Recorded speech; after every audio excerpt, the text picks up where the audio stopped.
Olá pessoal, então nós vamos continuar a análise da camada de enlace, né? Na verdade estamos quase finalizando ela, e falar um pouquinho sobre protocolos de acesso ao meio. Então vamos lá. Bom, mas quando que o protocolo de acesso ao meio é necessário, né? Esse MAC, em que momento que isso é um problema? Então, nas redes que eu tenho o canal de comunicação em difusão, isso é um problema. Então, quando que isso vai acontecer? Em comunicação sem fio, em comunicação em barramento, topologia em anel, e essas comunicações elas são muito populares, né? Então, a gente tem vários protocolos de comunicação sobre barramentos, vários protocolos sobre protocolos sem fio. Então, é aqui que nós temos o problema do acesso ao meio compartilhado. Então, nesse tipo de rede eu tenho que ter um mecanismo que me permita compartilhar o meio de maneira justa e eficiente. Então, o problema é quem é que transmite o dado no canal quando há competição, quando mais de um dispositivo quer transmitir algum dado, né? Então, se a gente pegar aquele exemplo mais simples, né, mais bobo, quando a gente está numa conferência no Google Meet de várias pessoas, se todo mundo começa a falar, aquilo vira uma confusão e ninguém se entende, né? Então, uma das formas de controlar quem fala, que o Google adicionou depois, é aquela mãozinha, o cara pede o acesso a falar pela mãozinha, e quem está coordenando aquela comunicação dá o direito da pessoa que levantou a mãozinha de falar, né? Então, é uma forma de, apesar de um exemplo bem simples, né, de compartilhamento de meio de transmissão por difusão, né? Então, um meio comum, né, que é uma transmissão de voz, que é uma comunicação sem fio. Então, qual que seria a solução mais simples de todas? É multiplexar. Porque quando eu tenho um meio sem fio, se eu fizer algum tipo de multiplexação, eu consigo muitas vezes fazer várias transferências ao mesmo tempo, que é o caso da multiplexação em frequência. Então, se a gente pegar o exemplo das rádios FM, a gente tem várias rádios FM transmitindo ao mesmo tempo, cada uma está no seu canal de frequência, e se eu sintonizar aquele canal, eu recebo o dado daquele canal. Outras multiplexações possíveis são a multiplexação em tempo, em que cada dispositivo ganha um certo tempo para transmitir. A multiplexação por código, que é um pouco mais complexa, mas eu posso ter vários dispositivos transmitindo ao mesmo tempo, e eu consigo decodificar a transmissão desses vários dispositivos. Claro que há um limite, né? Mas quando que essa multiplexação deixa de resolver o problema? Então, ela funciona bem quando eu tenho poucos dispositivos. Imagine se eu tivesse milhares de rádio FM, ia faltar espectro, né? Então, quando eu tenho poucas rádios numa cidade, eu não tenho grandes problemas com a multiplexação em frequência. Mas e quando o número de dispositivos querendo transmitir alguma coisa é maior que o número de canais, né? No caso da multiplexação em frequência.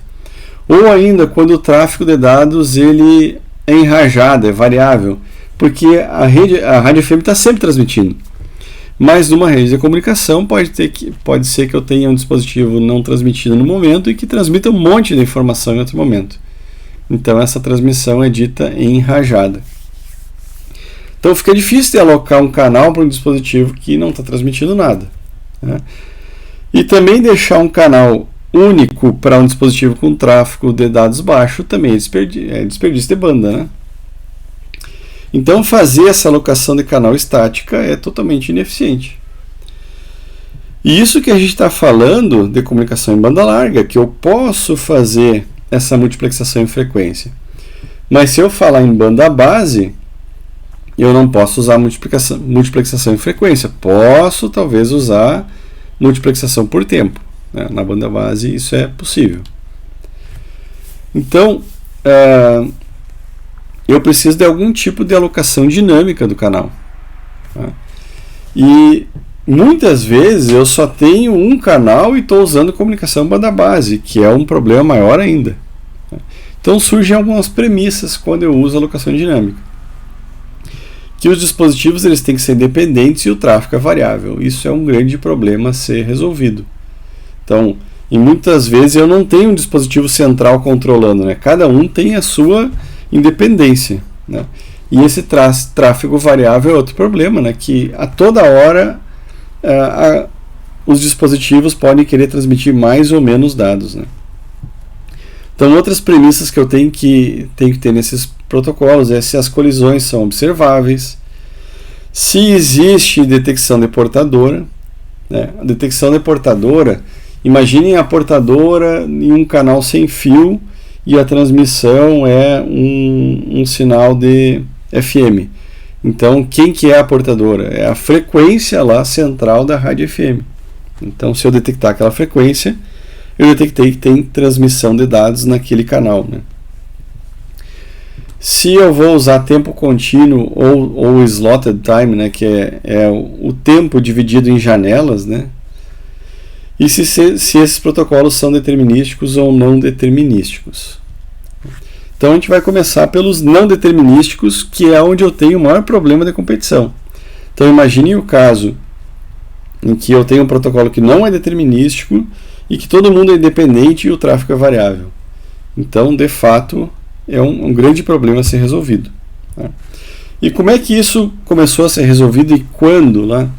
Lá por 1970, pessoal, começou a surgir, talvez até um pouco antes, mas é mais ou menos por essa época, começou a surgir alguns problemas desse tipo. Então, um deles foi ou começou lá a surgir na Universidade do Havaí. O que acontecia? Então, no Havaí eu tenho várias pequenas ilhas e a Universidade do Havaí ela tinha gente nessas diversas ilhas, tinha algumas bases, né? Mas eles só tinham um grande computador central que ficava em Honolulu, né? Se eu pegar Universidade Federal de Santa Maria, lá nos seus primórdios, né, só tinha um grande supercomputador e todo mundo tinha que ir lá agendar um tempo para poder usar esse computador, né? Então vocês veem que isso é problema de muito tempo atrás. E no caso da Universidade do Havaí, lá com aquele computador central em Honolulu, ficava muito ruim. Alguém estava fazendo pesquisa em alguma ilha específica lá, tem que se deslocar até o computador central para passar algum dado para ser processado lá dentro. Então o que eles fizeram? Eles utilizaram rádios de curto alcance e para transmitir dados para esse computador central, mas como eu tinha um computador só e várias ilhas, eu precisava de alguma forma de coordenar o acesso daquele canal, que era o único canal de comunicação, numa frequência específica lá com essas diferentes ilhas. Então a ideia desses professores foi muito simples, né? E ela começou como o caos, né? Qualquer dispositivo pode transmitir a qualquer momento, sempre que tiver dados para transmitir. Então, se em algum momento alguém numa ilha dessas, com um pequeno terminal, né, tivesse dados para transmitir, ele pode transmitir a qualquer momento. E obviamente nesse cenário caótico iam ocorrer colisões, porque todo mundo transmitia no mesmo canal, na mesma frequência de RF, né? Então, obviamente ocorriam as colisões e os quadros que tiveram colisão, eles sempre eram danificados. Que é o caso que eu falei para vocês do controle do portão. Se duas pessoas apertarem o controle do portão, provavelmente o portão não abre, né? Porque ele transmite um sinal lá em 433 MHz e o sinal vai ficar misturado, né? Então, foi necessário fazer algo para descobrir se o quadro chegou corretamente ou não no computador central, né? Não adianta eu transmitir e não saber se ele chegou. Isso foi resolvido utilizando um segundo canal, que não aquele canal principal, em que era feito um broadcasting, ou seja, o computador central transmitia para todos os rádios nas ilhas, cada ilha tinha seu rádio centralizado naquela outra frequência, e essa mensagem de broadcasting era uma cópia da mensagem original. Então, se quem era o transmissor que tinha transmitido aquele pacote, né, comparava essa retransmissão, e se batesse os dados, então ele determinou que o pacote foi entregue, tá? Então, foi talvez aí um dos primeiros acknowledgements, né, os primeiros reconhecimentos aí que foram criados nas redes de comunicação. Então, se o quadro não chegava corretamente, né, porque ele não recebia essa confirmação do computador central, então o transmissor deveria esperar um tempo aleatório e tentar novamente. Por que esse tempo aleatório? Porque se o tempo fosse fixo, né, o que poderia acontecer? Dois transmitiram errado, então eles esperaram o mesmo tempo, eles tentam de novo, dá colisão de novo. Então, quando eu faço esse tempo ser aleatório, e isso é muito recorrente em técnicas de acesso ao meio, um deles vai começar antes e provavelmente a colisão não vai acontecer. Então, qual que era o problema desse Aloha puro, que foi o primeiro protocolo criado? É que, mesmo que eu tivesse só alguns bits do quadro colidindo, todo o quadro era perdido, e vários quadros poderiam ser perdidos, né?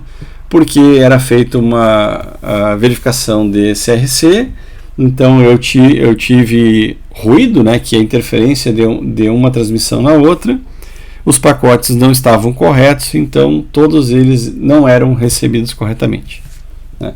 Então isso era um grande problema. Então, algo que poderia resolver isso surgiu um tempo depois, que é a detecção de portadora. Então, o que seria a detecção de portadora?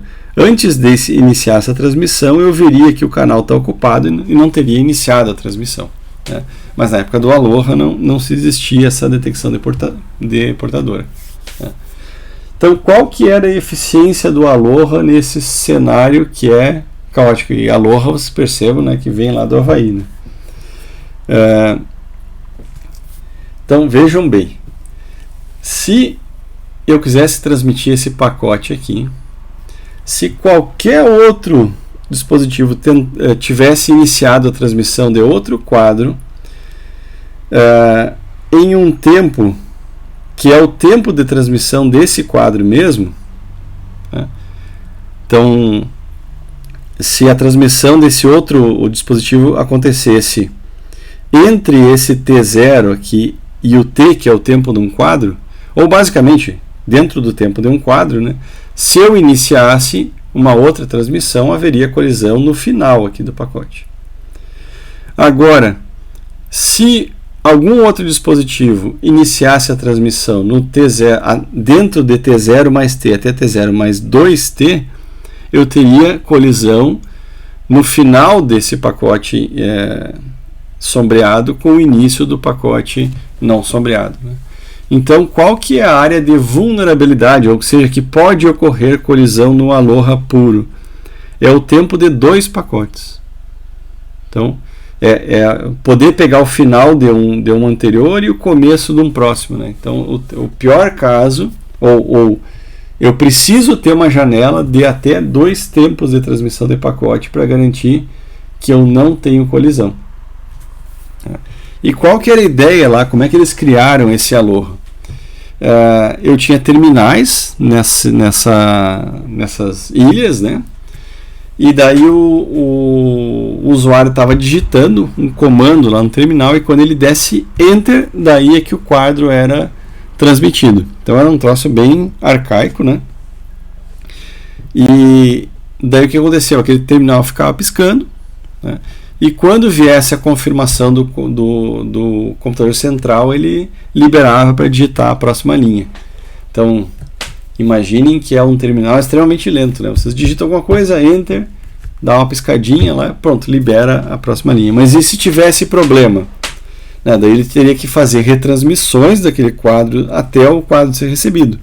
Então, o tempo de liberar a próxima linha era variável, né? Dependendo das condições de se tinha muita gente usando os terminais ou não. Isso vai acontecer depois num cenário com vários dispositivos, né? Então, qual que é a eficiência do Aloha, né? Então, se eu fizer uma análise estatística, né, e usar uma teoria de filas para fazer análise desse protocolo, eu vou dizer que a taxa de transmissão desses pacotes aí, ele vira uma distribuição de Poisson, né? E a probabilidade de eu conseguir entregar esse pacote, ele vira a quantidade de pacotes gerados multiplicado por E na menos 2 quantidade de pacotes gerados. Então essa aqui é a probabilidade de não ter nenhum pacote ao mesmo tempo, naquele tempo de 2 pacotes, para ocorrer colisão. Então isso é uma análise estatística em que G é as tentativas de transmissão no tempo de um pacote, né? Então o que é o tempo de um frame, na verdade, seria o mais adequado, né? É a quantidade de tempo necessário para transmitir um quadro padrão, né? Vamos supor que o quadro padrão fosse 1000 bits e a taxa fosse 1000 bits por segundo, né? Fazer essa divisão aí te dá o tempo de um quadro, né? Então, nesse caso, 1 segundo. Então, se eu tentasse transmitir um quadro por segundo, considerando esse G aqui, considera transmissões e retransmissões, então a probabilidade de ninguém mais tentar transmitir ao mesmo tempo dava em torno aí de 0,18%. Então o pico desse protocolo ocorria pela essa distribuição de Poisson se eu tentasse transmitir meio pacote por tempo de frame, né? O que é meio óbvio, né, pessoal? Porque se eu tenho uma janela de vulnerabilidade de 2 tempos de pacote, né, meio pacote por tempo é onde eu vou ter o pico do desempenho do protocolo, né? O que é longe de ser bom, né? Então, obviamente eu tenho uma grande probabilidade de colisão. Então, se eu disser que se dentro do tempo de um pacote só um dispositivo tentar transmitir, isso te dá um desempenho razoável, né, 18%, mas na medida que vários terminais tentam transmitir dentro de um tempo de pacote, né, a probabilidade de colisão cresce a um ponto de eu praticamente não ter mais throughput, né, eu não tenho mais entrega de pacote. Então o throughput cai a zero. O que é óbvio, né? Eu já volto no slot da Aloha que eu tenho aqui o desempenho, né? Então surgiu uma segunda ideia que é o slot da Aloha, que basicamente é dividir em intervalos de tempo discretos bem definidos. E obviamente que aqui eu chamei de usuários, né? Mas os dispositivos, os terminais, eles têm que concordar no tamanho do slot de tempo. Então, ao ter um slot de tempo bem definido, eu precisava de uma maneira de sincronizar esses slots de tempo para todos os dispositivos saberem, tá na hora agora eu posso transmitir um pacote, porque a janela de transmissão desses pacotes, desses quadros, são esses slots de tempo. Então, uma maneira de fazer isso foi usar um BIP, na verdade, né, de sincronização. Então, como eu já tinha aquele canal de reconhecimento, né, aquele canal que dizia que o pacote foi recebido corretamente, eu podia usar aquele mesmo canal para dizer, agora é o tempo de um slot. Então, ele ficava bipando lá no tempo dos slots. Então, a estação não tinha mais, o dispositivo, né, não tinha mais permissão para enviar a qualquer momento, quando o cara digitasse a linha e apertasse o Enter, né? Então, ao invés disso, quando ele desse o Enter, começava a espera por um desses bips, e quando esse bip era recebido, daí sim o slot da Aloha transmitiu o quadro, né? E isso diminuiu pela metade o período de vulnerabilidade. Por quê? Porque se aqui, no Aloha puro, eu podia ter colisão, com a janela de colisão podia ser até de 2 tempos, aqui vocês estão vendo a colisão de 4 pacotes. Então, digamos que esse pacote aqui colidiu com o final desse, com o início desse e quase todo esse. Então, a probabilidade de colisão aqui era muito maior. No entanto, no slot da Aloha, a probabilidade de colisão é só se os dois começassem ao mesmo tempo. Então, vamos supor que a máquina 1 aqui queria transmitir. Veio um bip, só ela quis transmitir, ela transmitiu sem colisão. Agora a máquina 2 e 3 queriam transmitir, Veio o segundo bip, as duas transmitem juntos, pronto, colisão. Né? Daí, essas aqui ainda querem transmitir, mas vem o próximo bip e agora mais duas querem transmitir. E por que essas duas aqui não transmitiram nesse próximo bip? Porque elas esperaram aquele tempo aleatório para tentar de novo, né? Então é por isso que elas tentaram de novo aqui ou tentaram de novo aqui, né? Então deu o acaso dessa aqui, por exemplo, no seu tempo aleatório, conseguir transmitir. Então a probabilidade de colisão cai a metade.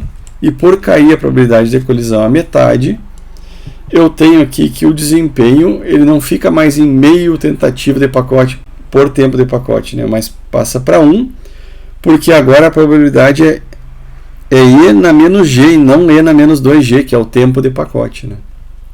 Então eu melhoro as chances de entrega dos pacotes, porque eu reduzo a probabilidade de colisão, mas na medida que começa a aumentar o tráfego, eu vou perdendo também a capacidade de conseguir transmitir um pacote corretamente, né?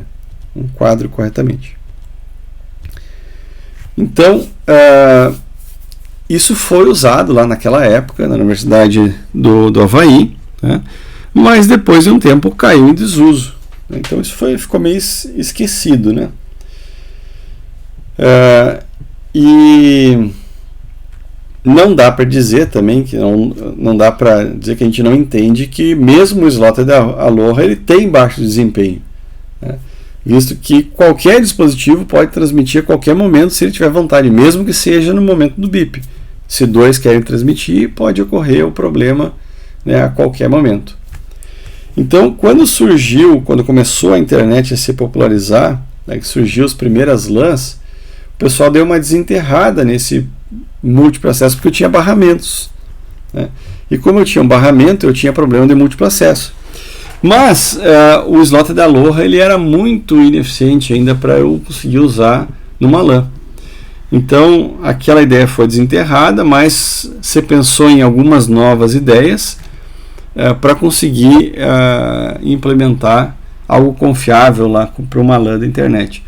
Então, uma dessas novas ideias foi a detecção de portadora, o que não é muito difícil de fazer no barramento, né?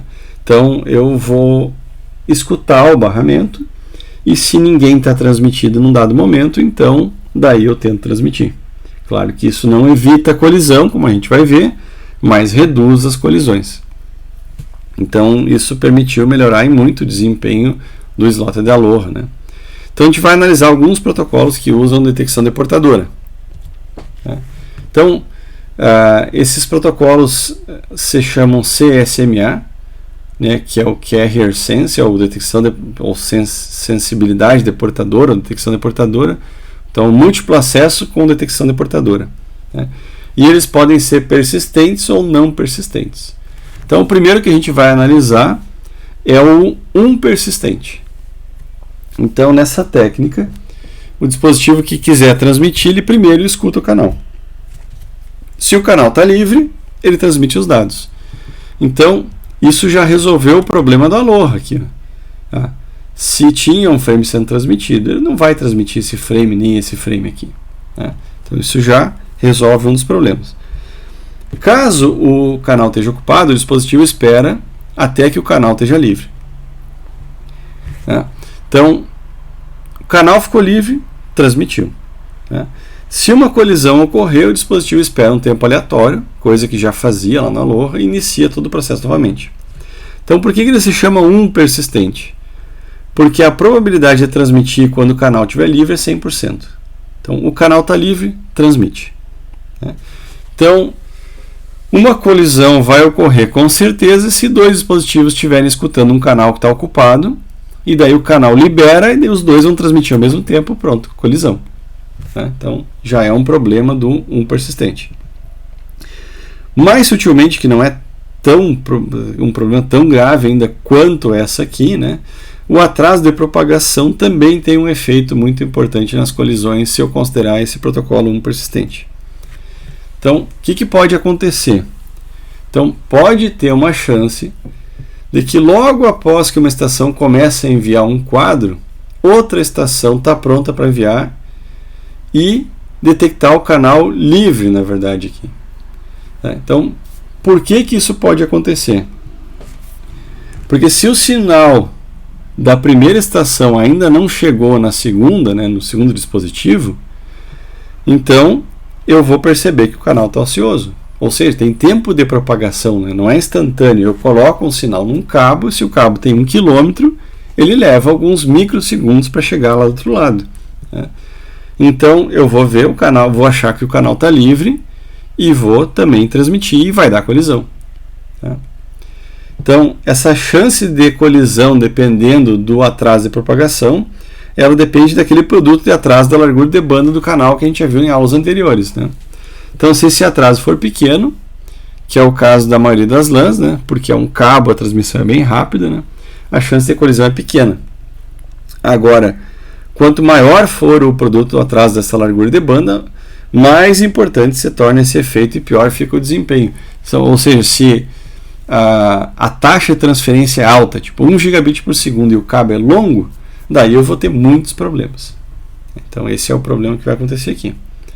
Então, obviamente, esse protocolo vai ter um desempenho superior ao Aloha pura, né, porque dispositivos querendo transmitir não interferem em uma transmissão em andamento, apesar desse problema aqui, né, e difere do slotted de Aloha na forma com que ele inicia uma transmissão.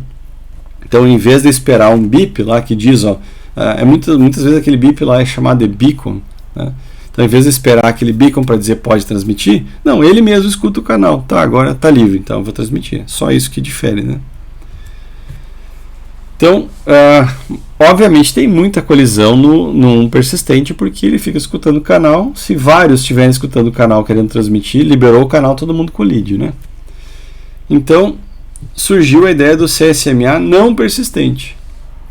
Então, a ideia inicial do um persistente para o não persistente é a mesma. Então eu fico escutando o canal, né, e a diferença ela está em quando o canal está ocupado no não persistente. Então se o canal estiver em uso, né, porque se não estiver em uso eu vou transmitir. Agora se ele já estiver em uso, ele estiver ocupado, então o dispositivo, né, a estação, que é muito chamado estação na comunicação, a estação não fica detectando continuamente se aquele canal já desocupou ou não, né? Então, o que ela vai fazer? Em vez disso, eu vou esperar um período aleatório de tempo, sem escutar aquele canal, e em seguida eu repito o algoritmo. Daí eu vou lá escutar o canal, né? Então, obviamente, né, pessoal, esse algoritmo vai levar a menos colisões, porque não fica todo mundo esperando, quando liberou o canal eu transmito. Não, eu espero um tempo aleatório, todo mundo está no tempo aleatório, o que der o tempo mais curto vai ganhar o direito ao canal, né? Daí quando iniciar de novo, um outro que estava concorrendo vê que o canal ainda está ocupado e espera mais um tempo. Então isso vai levar a uma melhor utilização do canal, mas obviamente vai gerar alguns atrasos mais longos aí que o CSMA persistente, né?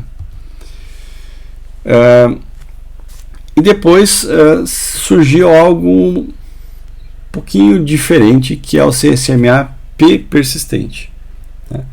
Então ele foi aplicado a canais com slot de tempo, que nem o slot da Aloha, né? E ele funciona mais ou menos assim: quando o dispositivo fica pronto para enviar, ele vai lá e detecta o canal. Então ele vai verificar se tem portador ou não, se alguém está transmitindo ou não. Se o canal está ocioso, ele transmite com uma probabilidade de P, né? Então, em vez de ser que nem o CSMA não persistente, persistente, que se o canal está livre, ele transmite, não. Quando o canal está livre, existe uma probabilidade de P de que eu transmita, mesmo estando livre, né? Então, também tem uma probabilidade de 1 menos P de que eu adie e espere o próximo slot de tempo para transmitir. Então, se esse slot de tempo também estiver ocioso, então o que ele faz? Ele transmite ou adia novamente, com as mesmas probabilidades P e Q. Então o que pode acontecer? Pode acontecer ninguém transmitir num certo slot de tempo, né? Então esse processo vai ser sempre repetido até que eu transmita o quadro, né? Ou que outra estação transmita, né? Então se outra estação transmitir, o dispositivo que não transmitiu, ele age como se tivesse uma colisão, esperando um tempo aleatório e escutando o canal novamente. Escutou o canal novamente, está livre, de novo ele tem uma probabilidade P de que ele transmita. E essa probabilidade ela é P porque ela é variável, tá, pessoal? Então, se a estação inicialmente sentir que o canal está ocupado, ela espera até o próximo slot. E daí ela aplica de novo o algoritmo de quando, se o slot estiver livre, ter uma probabilidade P de transmitir. Tá? Bom, o ruim é o que vocês já perceberam, né? Pode acontecer num certo slot de tempo, devido às probabilidades que nenhum dispositivo transmita naquele tempo, né? E eu vou desperdiçar tempo. Tá? A questão é qual que é o melhor valor para P. Determinar o valor de P é que é o problema. Tá? Então, qual que é o objetivo do P persistente? É evitar a instabilidade quando eu tiver carga alta. Então, evitar a instabilidade é evitar que muitas colisões façam que nenhum quadro seja entregue. Tá? Então, se a carga estiver alta, é esperado provavelmente que eu vou utilizar um P pequeno. Tá? Então, no entanto, se o P é pequeno, o que vai acontecer? A probabilidade de transmissão, né? Esses dispositivos, estações, né, elas vão esperar muito tempo para tentar transmitir. E isso vai aumentar o tempo desperdiçado, né? A latência para começar uma transmissão é muito grande. Então, para carga baixa, quando eu digo, pessoal, é que tem poucos dispositivos querendo transmitir alguma coisa na rede, né? Então, para carga baixa, isso pode resultar em longos retardos para iniciar uma transmissão. Aí, provavelmente, né, baixa eficiência do uso da banda do canal, né?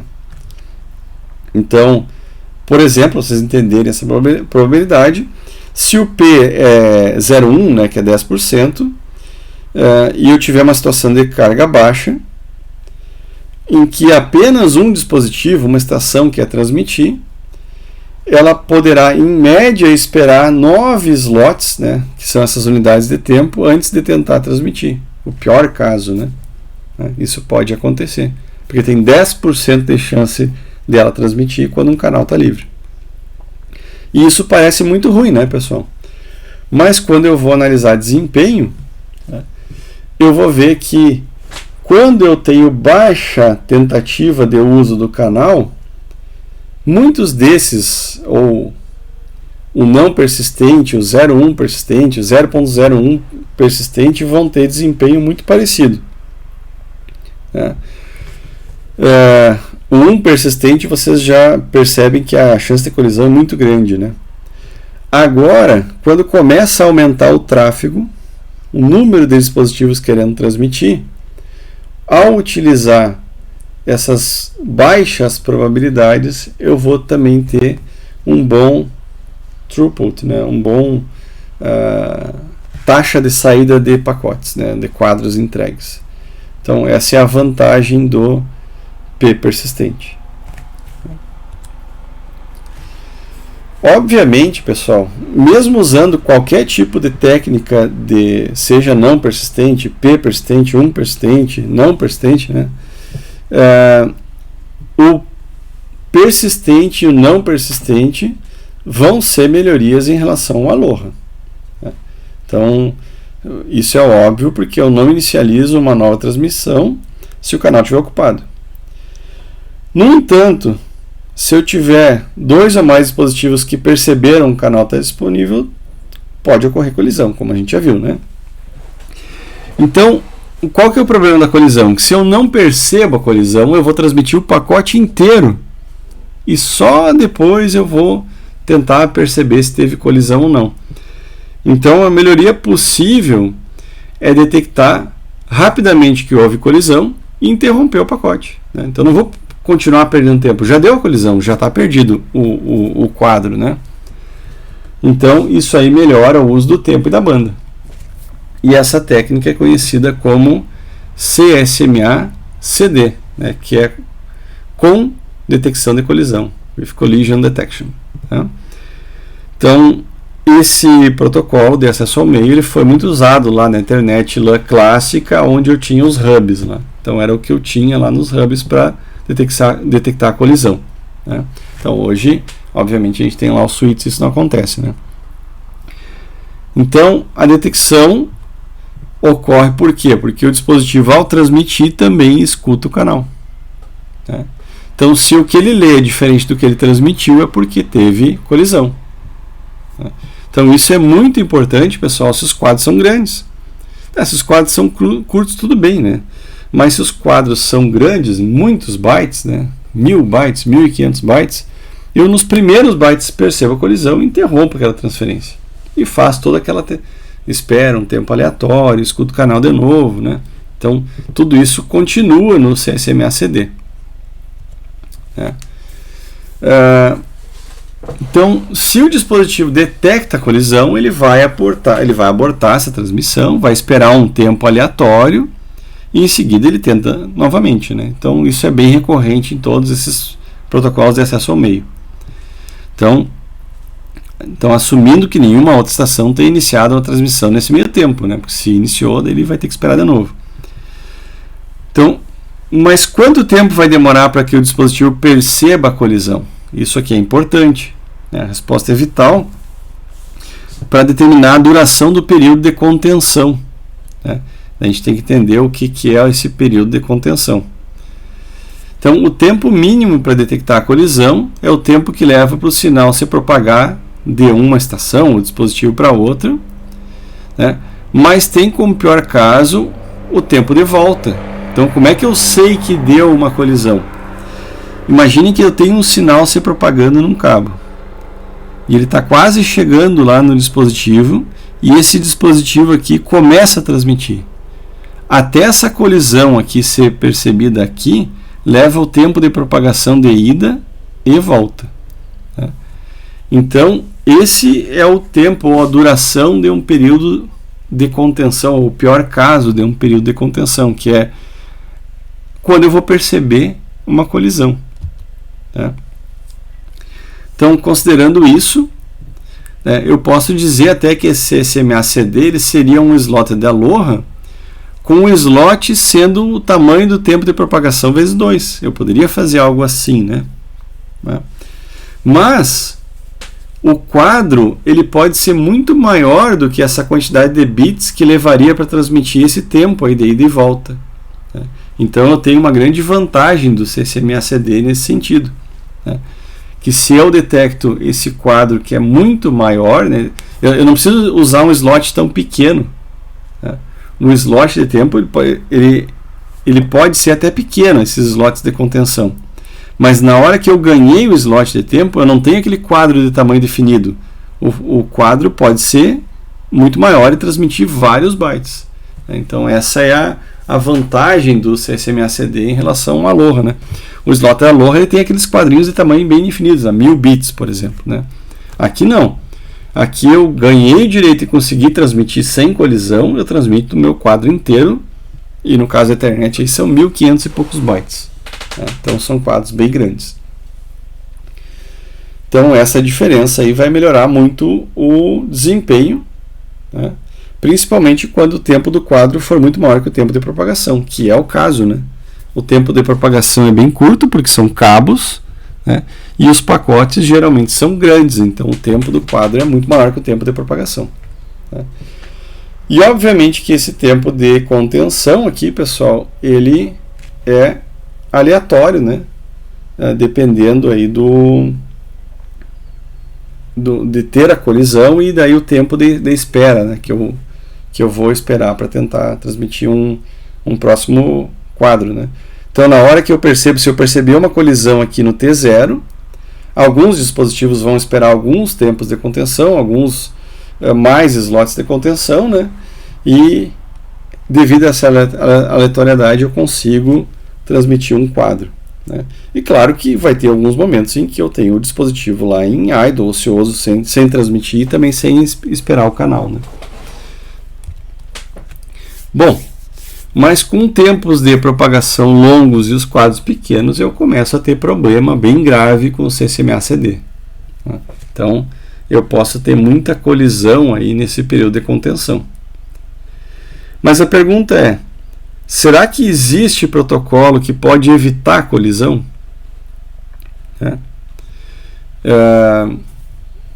Existe, né, pessoal? E isso é um assunto aí para a próxima aula, tá? Que a gente vai discutir na quinta-feira. Mas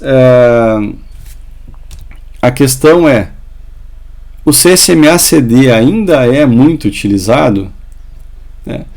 Quem é que vai usar um hub, por exemplo, numa indústria, né? Então, dificilmente, né? Então, o problema de usar... É interessante a gente conhecer esses problemas e as técnicas que surgiram para tentar evitar esses problemas, porque quando a gente for falar de comunicação sem fio, esses problemas existem até hoje, né? O meio é compartilhado.